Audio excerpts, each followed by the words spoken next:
Diduga hilang kendali karena mengantuk, seorang pemudik yang mengendarai sepeda motor terjun ke sungai sedalam 5 meter di Ngawi, Jawa Timur Sabtu pagi.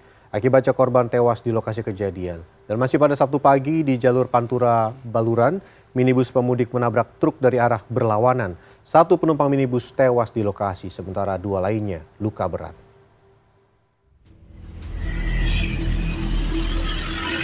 Seorang pemudik pengendara sepeda motor ditemukan warga sudah dalam kondisi tewas di dasar sungai di pinggir jalan raya Desa Munggut, Kecamatan Padas, Kabupaten Ngawi, Sabtu pagi.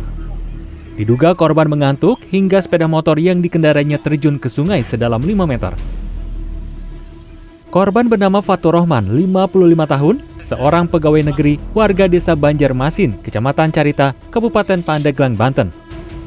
Menurut saksi, saat kejadian, korban melaju dari arah kota Ngawi menuju Surabaya.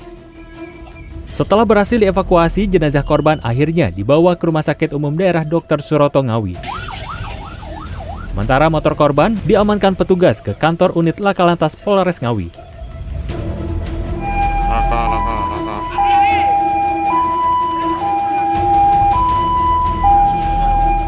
Di jalur Pantura Hutan Baluran, tepatnya di kilometer 235, sebuah minibus pemudik menabrak truk dari arah berlawanan pada Sabtu pagi.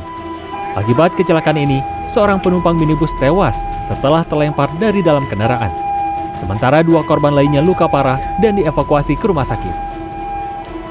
Sopir truk yang terlibat kecelakaan menuturkan, saat kejadian dirinya dari arah Banyuwangi menuju Surabaya ingin mendahului truk di depannya. Namun naas, minibus korban melaju kencang dari arah berlawanan.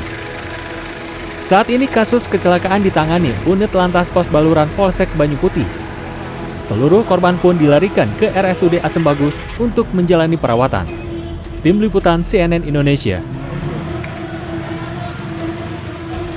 Kepadatan puncak arus mudik mulai terpantau di ruas Jalan Tol Jakarta Cikampek. Sejak pukul 11 Jumat malam, kepadatan kendaraan mulai terjadi di ruas Jalan Tol Jakarta Cikampek dari Jabodetabek menuju timur. Guna mengurai kepadatan ini, pihak Korlantas memberlakukan skema one way. Sistem one way diberlakukan di Tol Jakarta Cikampek kilometer 47 hingga gerbang Tol Cikampek Utama kilometer 70 sejak pukul 11 malam hingga pukul 8 pagi. Kemudian diberlakukan kembali mulai pukul 10.00 hingga saat ini. Begitu pula dengan sistem kontraflow sudah diberlakukan sejak 8 pagi hingga kini. Meski sejumlah skema atau rekayasa lalu lintas telah diberlakukan, antrean panjang di puncak arus mudik Sabtu hari ini tetap terlihat mengular di gerbang Tol Cikampek Utama kilometer 70.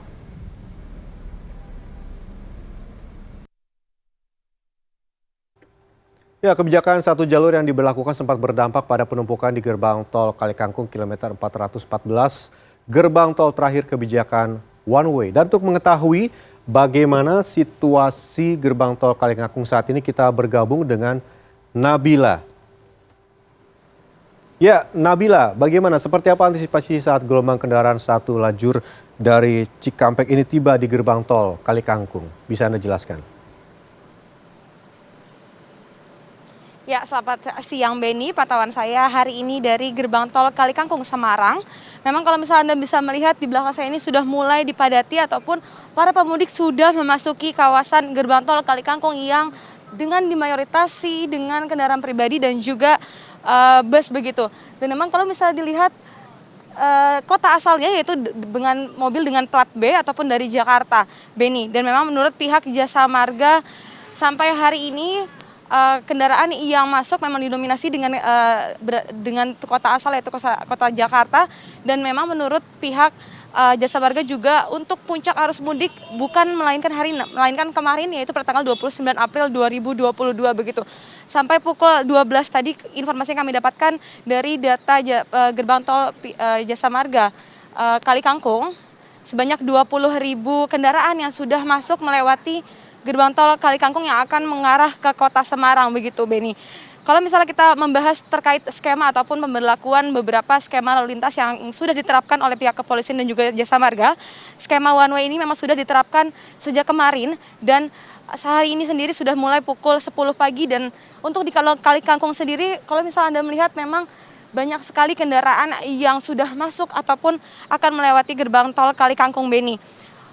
menurut pihak dari Jasa Marga dan juga pihak kepolisian kemarin memang puncak dari arus mudik Lebaran 2022 dan sempat terjadi kepadatan. Namun hari ini sudah tidak ada kepadatan hingga siang hari ini yang kami pantau.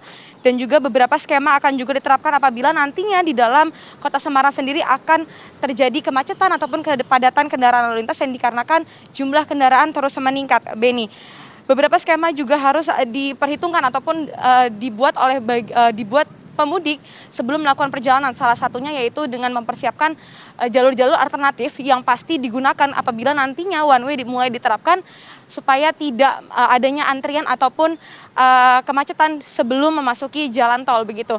Dan juga bagi para pemudik juga dihimbau untuk tetap menjaga kesehatan selama perjalanan begitu agar tidak adanya kecelakaan lalu lintas. Karena memang kemarin saya sempat melintas di sepanjang tol sebelum memasuki kawasan Kalikangkung Semarang ini banyak sekali bus ataupun truk atau juga kendaraan pribadi yang menepi di bahu jalan dikarenakan mobil ini mogok begitu, Beni.